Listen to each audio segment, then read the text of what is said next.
Sveiki, mėly laidos Laiminga šeima klausytojai. Su jumis prie mikrofono Jurgita. Šiandien laidos tema – kaip ugdyti fiziškai aktyvų vaiką. Prasidėjus naujiems mokslo metams, ko gero ne vienas iš jūsų ieškojate, ko užimti savo vaiką po pamokų, kokių neformalaus ugdymo užsiėmimų surasti savo mažiesiams ikimokyklinukams. Ir ko gero pagalvojate, tai yra du pasirinkimai – meninis ugdymas arba sportinis ugdymas, sportinė veikla.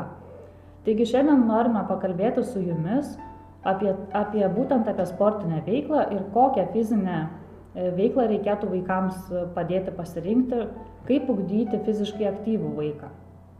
Šiandien mūsų laidoje svečiuojasi sporto specialistas, jaunas perspektyvus krepšinio treneris Paulius Čipokas. Sveiki.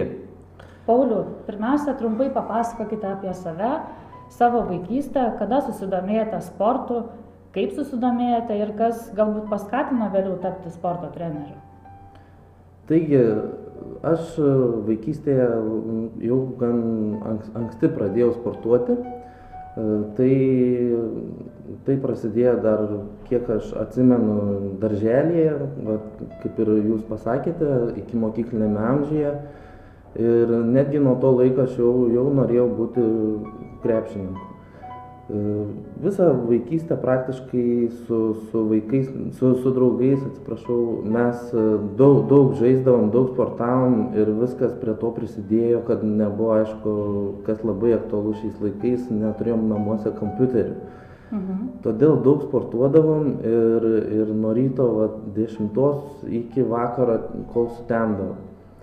O krepšinio treneriu aš apsisprendžiau dar 9-10 klasėje, iš tikrųjų norėjau stoti į Lietuvos kūno kultūros akademiją, ten įstojau, ją pabaigiau labai gerai ir dabar dirbu pagal savo specialybę krepšinio trenerį. Bet koks fizinis aktyvumas, dabar dažnai apie tai kalbama, kad yra labai svarbus žmogui, tiek suaugusiam ar ne, tiek vaikui. Bet mes žinom, kad vaikai paprastai būna labai aktyvūs, nenustygstantis vietoje. Tai kodėl fizinis aktyvumas, Pauliau, jūsų nuomonė yra svarbus ir naudingas būtent vaikams? Pradėti gal norėčiau nuo to, kad fizinis aktyvumas, aišku, ne tik vaikams, bet ir žmonėms yra labai neatsiejami dalykai. Jiems yra tai gyvybiškai svarbu iš tikrųjų, nes kaip ir maistas, kaip ir oras, fizinis aktyvumas mums suteikia labai daug energijos ir šiuolaikiniam gyvenime, kai tiek visur einam, skubam, mes fiziniu aktyvumu lavinam save ir padedam savo atlikti įvairias užduotis. Tas aktyvus ir judrus ir tas sportas mažina psichinį nuovargį, didina ir palaiko darbingumą, gerina vaiko fizinę būklę, socialinius įgūdžius. O pripažinkim, kad kiekvienas sveikas vaikas tai visų tėvų svajonė. Iš tiesų tikrai taip. Tai manau, kad turbūt ne veltui tėvai stengiasi savo laisvalaikį, bent jau daugumą tėvų praleisti aktyviai. Gal jūs rekomenduotumėt, kokią fiziškai aktyvią veiklą galėtų užsiimti šeimos kartu su vaikais? Rekomendacijos paprastas, bet kokia fizinė veikla yra jau gerai. Netgi paprastas pasivaikščiojimas gryname ore jau yra fizinė veikla. Vieni vaikai yra judresni, vieni yra lėtesni, bet vaikščiot, manau, moka visi. O jeigu dar vaikai pabėgioja, tėvai pasivažinėja kartu dviračiais ar pažaidžia kamuoliu, jau yra labai gera fizinė veikla. Ir kiekvieną dieną skirti bent po valandą, tai būtų labai šaunu. Man kartą teko girdėti viename seminare, saviugdos seminare, vienas pasaulinio garso lektorius minėjo apie tą sveiką gyvenimo būdą, kad jeigu jūs pasivaikščiotumėt bent pusvalandį per dieną, tai patektumėt tarp 3% sveikiausio pasaulio žmonių. Vadinasi, tai yra tiesa? Taip, tai tikra tiesa. Ir ta sportinė veikla tikrai vaikams duoda ir naudos, ir tuo pačiu jie ir išsikrauna čia ir grynas oras ir gerina labai daug ir fizinių savybių, ir psichinę, kaip jau minėjau, psichinės savybės. Tai tėvai, vadinasi, su vaikais gali užsiimti iš tikrųjų patys, bet tikrai reikėtų turbūt atsižvelgti ir tai, kad gali pasirinkti kokią nors fizinę veiklą arba sporto būrelį ar klubą. Tačiau pasirenkant iš tikrųjų reikia žinoti daug įvairiausių dalykų. Į ką tėvams reikėtų atkreipti dėmesį? Ar į vaiko amžių, ar į charakterį, pomėgius, ar dar kažkokius dalykus? Į ką konkrečiai parenkant vaikui, tarkim, sporto būrelį? Na, pirmas dalykas, ką mano manimu reikėtų atkreipti dėmesį tėvam, kad sporto būrelius renkasi ne tėvai, o vaikai. Ir tėvai turėtų suprasti vieną dalyką, kad jie turėtų žinoti, ko nori vaikas. Vaikai dažniausiai jie patys priima sprendimus ir patys nori priimti sprendimus. Aišku, daug kas pasakys iš tėvų, kad vaikai dar maži ir jie ten iki mokyklinio amžiaus jie nepriima patys gerų sprendimų, bet vaikai tokie nėra. Iš tikrųjų, kaip tik jie sugeba priimti gerus sprendimus, kaip aš mėgstu sakyti, jie dar labai yra atviri žmonės, gyvenimo nesugadinti. Čia ir jie labai puikiai patys sugeba rinktis visus tuos būrelius, visas patinkančias veiklas. Antras dalykas, tai turite stebėti vaiką. Vaikas dažnai yra arba aktyvus, arba linkęs meniniams sugebėjimams iš tikrųjų. O jūs turite biškį įžvelgti vaike, apie ką jis šneka, ką jis mėgsta maždaug veikti, gal su kamuoliu mėgsta, gal jį spardyti, gal žaisti krepšinį. Ir trečias dalykas, manau, kad pats pagrindinis dalykas, reikia eksperimentuoti. Iš tikrųjų, aplankyti kuo daugiau būrelių, ir krepšinį, ir futbolą, ir meninius.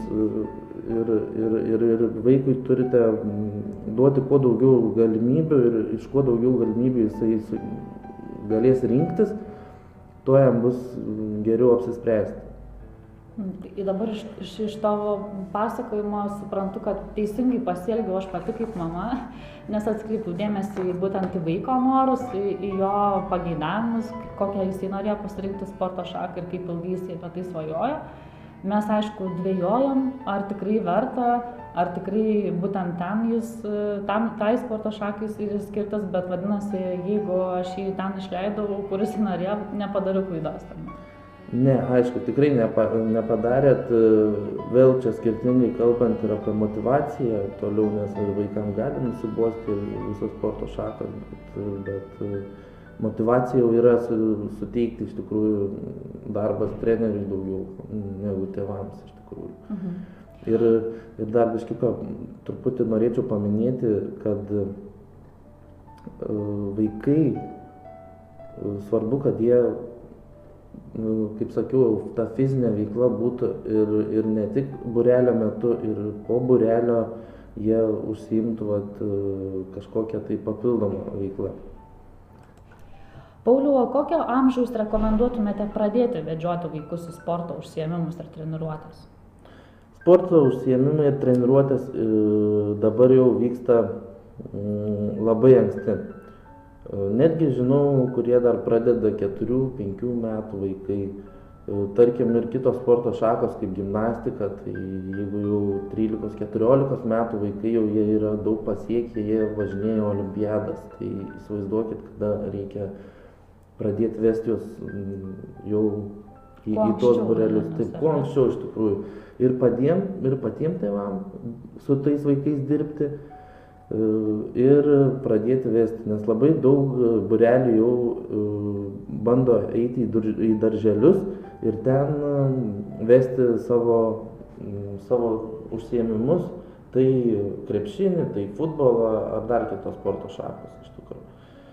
O jeigu tėvai galvoja apie tai, kad aš nenoriu, kad mano vaikas būtų sportininkas, jam tiesiog reikia tos fizinės veiklos, ar tokiem tėvam, ką parekomenduotumėte, ar užtenka tam vaikui tiesiog mokyklinio amžiaus jau pradėti sportuoti, nebūtinai iki mokyklos? Aišku, užtenka, bet aš vis tiek laikyčiau tokios nuomonės, kad tokiam amžiui nesiekti rezultatų. Pirmiausia, vaiką turim sudominti, kad jisai lankytų treniruotės, kad jisai nemestų treniruočių iš tikrųjų. Ir kitaip tariant, kad jis užsidegtų tuo noru sportuoti ir kuo jisai bus jaunesnis ar ne, tuo bus lengviau. Teisingai. Ir tikrai dauguma tėvų iš tikrųjų nori rezultatų, nesiekim rezultatų per anksti. Rezultatai ateis savaime ir pirmiausia, uždėkim tos vaikus noru sportuoti. Kitas toks pasirinkimas, kad tėvai dažnai galvoja, kad tarkim, jeigu vaikas yra silpnesnis, dažniau sergantis, kad sportinė veikla, kažkokie fiziniai užsiėmimai gali jį padaryti atsparesnį įvairioms ligoms, sustiprinti jo imunitetą, jo sveikatą. Kaip Jūs galvojate, ar tai yra tiesa? Tikra tiesa, nes tikrai manau, kad 90% žmonių pasakys, kad sportinė veikla padeda išlaikyti gerą fizinę būklę. Tie, kurie siekia jau rezultato, profesionalų sportininkai, ten gauna ir traumas ir yra jau ten biški kitaip, bet vaikams, ypač pradedantiems sportuoti, tai ir nesiekiant rezultatų, tai yra puikia fizinė būklė ir stiprina jo pačią sandarą, raumenyną visą. Kalbant iš mokslinės pusės, tai užkerta kelią šių laikų problemai, tai vaikų nutukimui. Nes, kaip žinom, jie labai dažnai šiais vadinamaisiais išmaniaisiais laikais jie sėdi prie kompiuterių, valgo traškučiai, Coca-Cola. Ir šiaip nesveikas maistas, ir vaikai iš tikrųjų, tikrai kuo toliau, tuo daugiau mamų skundžiasi, kad vaikai turi tą problemą ir vadinasi, tą sveikatą stiprina. Man pačiai, iš savo patirties teko pastebėti, kad kai mūsų sūnus 5 metų būdamas pradėjo sportuoti, pradėjo rečiau sirgti, nes būdavo, kol lankė darželį, iš tikrųjų gana dažnos ligos ir kartą per mėnesį tai sloga, tai gerklės skauda ar kažkas panašaus. Ir tikrai buvo taip, kad jis gana sustiprėjo ir dabar serga tikrai porą kartų per metus, praėjus maždaug 2-3 metams treniruočių įvairiausių. Tai gal ir jūs esat pastebėję kažkokią tai situaciją jau savo praktikai, kad buvo vaikų, kurie dažniau sirgo, pavyzdžiui, mamos gal pasakojo? Taip, buvo vienas vaikas jau praeitais metais, aš iš tikrųjų net maniau, kad jisai nebelankydavo treniruočių, ar jis nebenori lankyti gal treniruočių, bet pasirodo, kad jisai labai dažnai sirgdavo ir pasakojo tėvai, o dabar šiais metais kaip tik lanko ir jisai lanko kiekvieną treniruotę, dar nei vienos treniruotės nepraleido. Tai ar čia prisidėjo, ar neprisidėjo tos treniruotės, bet manau, kad... Bet kad nepakenkė, tai... Kad nepakenkė, tai tikrai. O iš mokslinės pusės galiu netgi labai gerą pavyzdį pasakyti apie save, kad kai aš nuėjau, nes yra būtina ir rekomenduoju tėvam tikrinti sveikatą gan dažnai, kas 4 mėnesius. Vaiko sveikatą? Vaiko sveikatą, taip, kad ypač fizinio aktyvumu, kai užsiima, tai reikia būtinai tą sveikatą tikrinti. Tai grįžtant prie manęs, aš kai man tikrino sveikatą, buvo sumažėjęs pulsas širdies ir jie pasakė todėl, kad širdis kaip ir visą kūno raumenyną sustiprėjo, tai ir širdis sustiprėjo. O tai yra labai gerai, nes tai mažina infarkto tikimybę. Tai noriu pasakyti tai, kad jeigu vaikai daug sportuos, ten ilgai lankys tos būrelius, tai jų širdis gali sustiprėti ir aišku, senatvėje sumažėja infarkto tikimybė.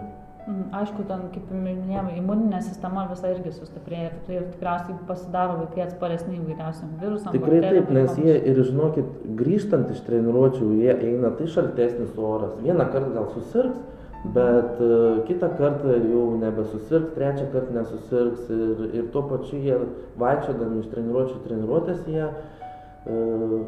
kaip tik ir stiprina tą imunitetą ir įvairioms ligoms.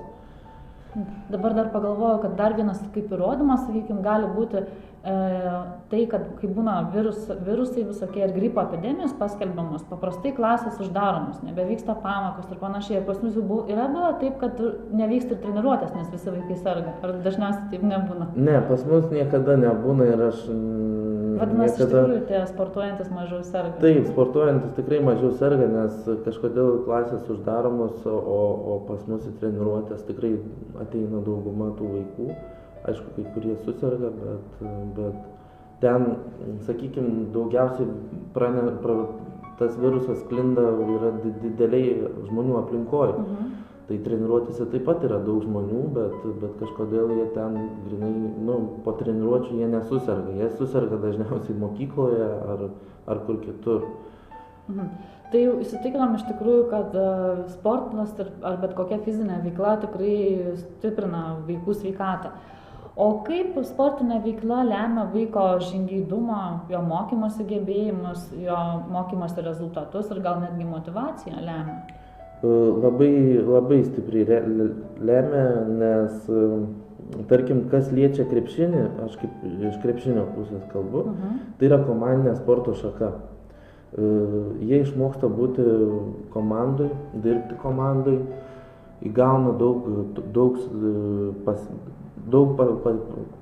to pasitikėjimo savim ir aišku, tos kitos sporto šakos, tarkim kaip lengvoji atletika, jie ten jau išmoksta lyderiauti gal daugiau, jie savarankiškai treniruojasi jau vėlesniam amžiui, jie treniruojasi, galima sakyti, vieni, o toks krepšinis žaidimai visi su komanda, kai treniruojasi su kitais vaikais, jie ir dar padeda ir treneris.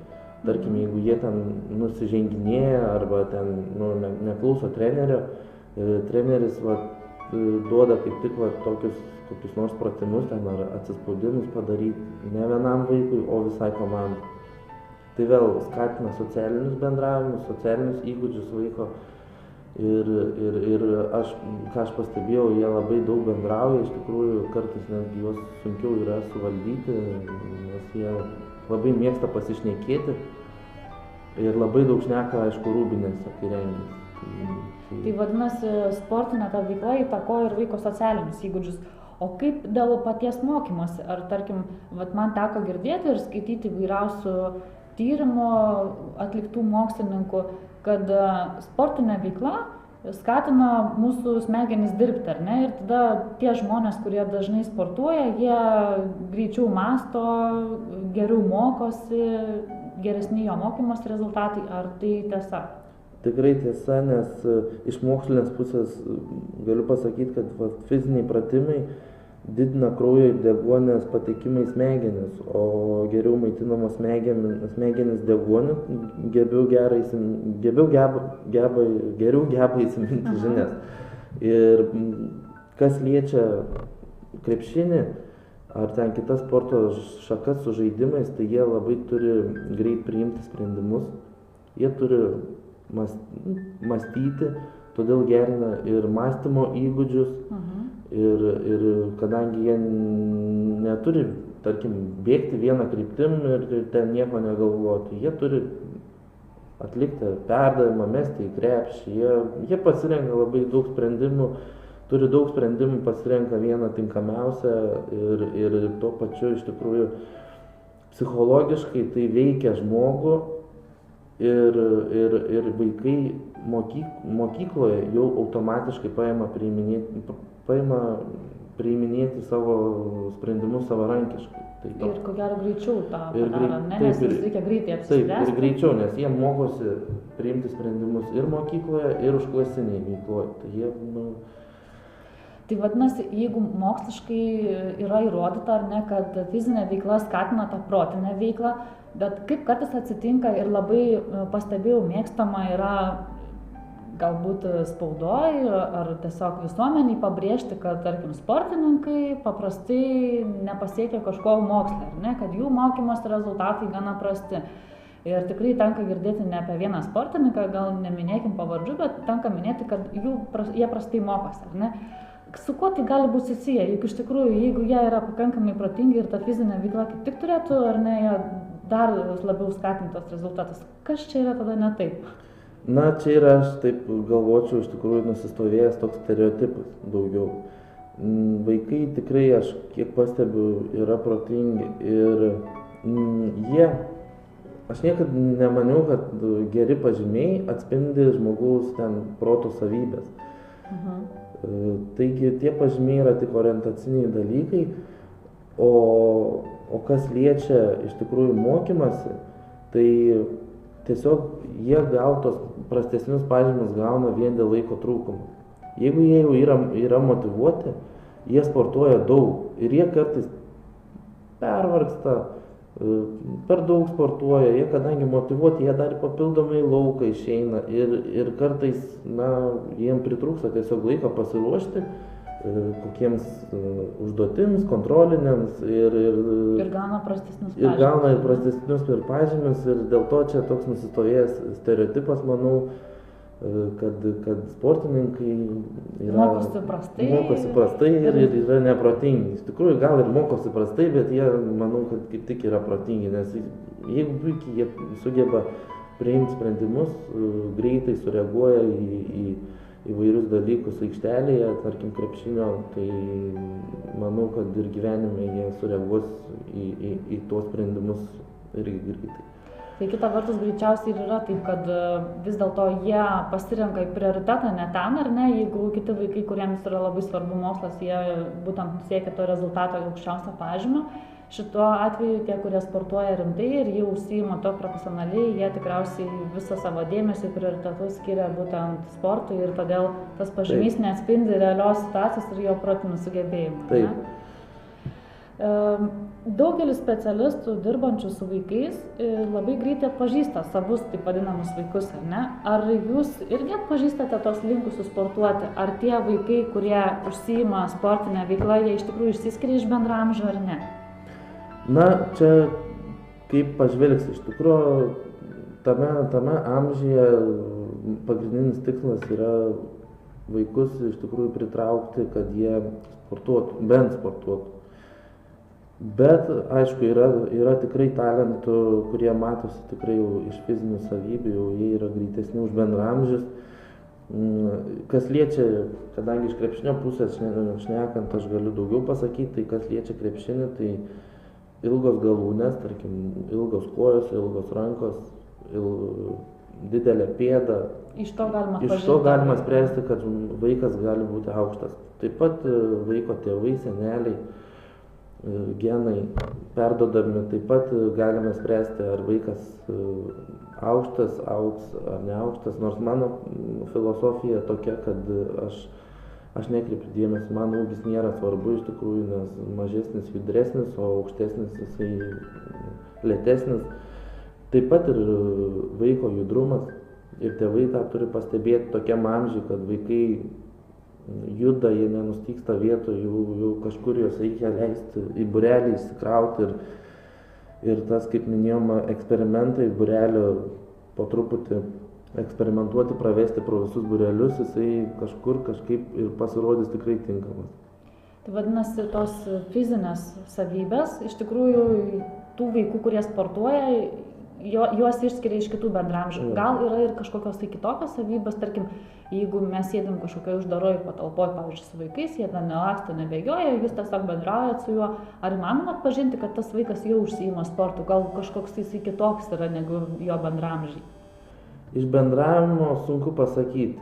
Iš bendravimo nelabai tokiam amžiui, nes vaikai dar tas bendravimas toks nėra labai jau toks, net nemoku pasakyti, tas bendravimas toks jau vaikiškas, kaip sakant, ir iš bendravimo taip nelabai atpažinsi, galima tik daugiau mažiau pasižiūrėti. Iš trumpo pokalbio nelabai, ar ne? Ne, daugiau mažiau vis tiek turi pasikviesti treniruotės ir iš tų fizinių savybių turi kažkaip išvelgti iš tikrųjų, bet, sakau, aš tokios nuomonės, kad vaikai turi visi eiti, kuo daugiau norinčių sportuoti ir pagrindinis, manau, dalykas tėvams ir ką galėčiau patarti, jeigu vaikai yra suinteresuoti daugiau meniniams būreliams, jie turėtų šiaip pasirinkti dar ir vieną sporto būrelį kažkokį tai lankyti bent į savaitę 2 kartus, nes, kaip jau žinom, kad vaikai ne po vieną būrelį lanko šiais laikais, jie lanko po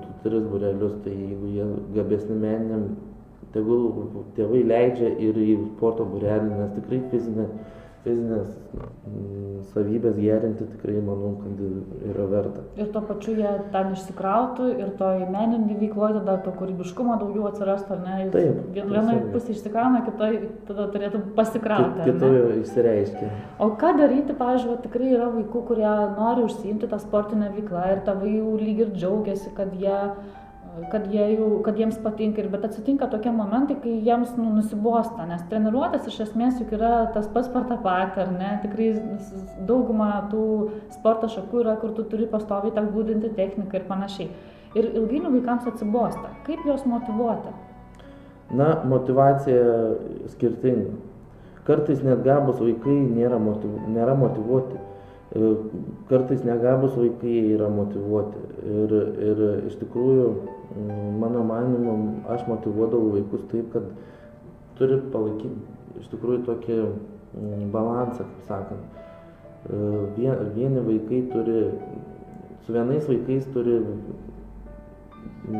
labai gražiai bendrauti, su kitais šiek tiek pašaukti, turi pažinti vaiką ir iš tikrųjų kartais su vaikais turi nusileisti iki, kaip aš sakau, iki vaiko lygio. Ir kartais net vaikiškai bendrauti su jais. Tarkim, aš niekada nevengiu paklausti vaikų, tarkim, per Kalėdas, ką jie gaudavo. Aš niekada nevengiu paklausti, kaip jiems sekas mokykloje. Aš netgi paklausiu, tarkim, iš matematikos, sakau, kiek bus ten 2+2.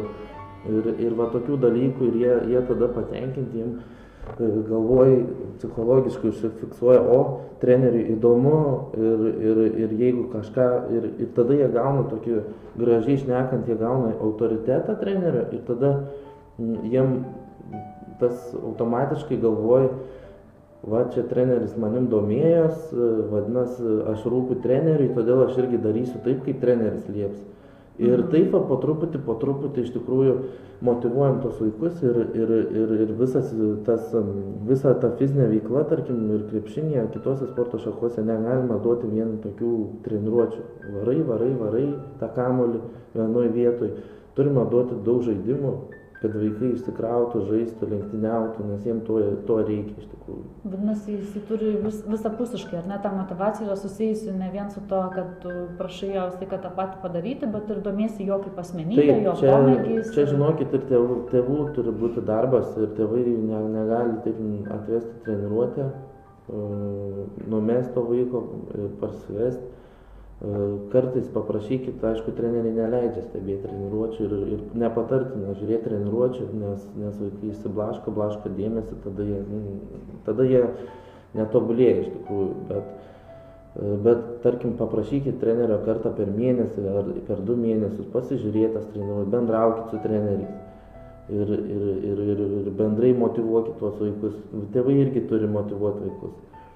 Patys, taip ir patys žaisti kartu su tuo kamuoliu, išeiti lauką pažaisti, juk nesunku ten su vaiku išeiti ir gerins ir tarpusavio santykius ir juos motyvuos dar labiau krepšinėje ar kitai sporto šakai. Tai apibendrinant galiu pasakyti taip, kad iš tikrųjų, kaip ir kalbėjom, sportinė veikla, fizinis vaiko aktyvumas yra labai svarbus jo gyvenime, tiek vaiko sveikatai, tiek mokymuisi, tiek jo socialiniams įgūdžiams.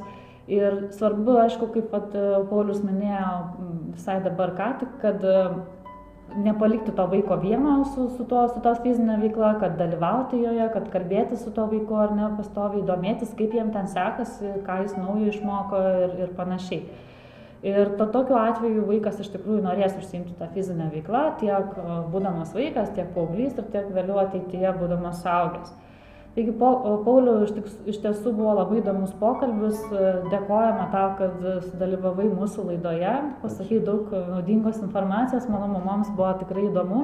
Ačiū Jūs irgi, kad pakvietėt. Ir dabar pabaigai labai trumpai, ko galėtum dar palinkėti mamoms ir tėčiams, kažko tokio susijusio su vaiku.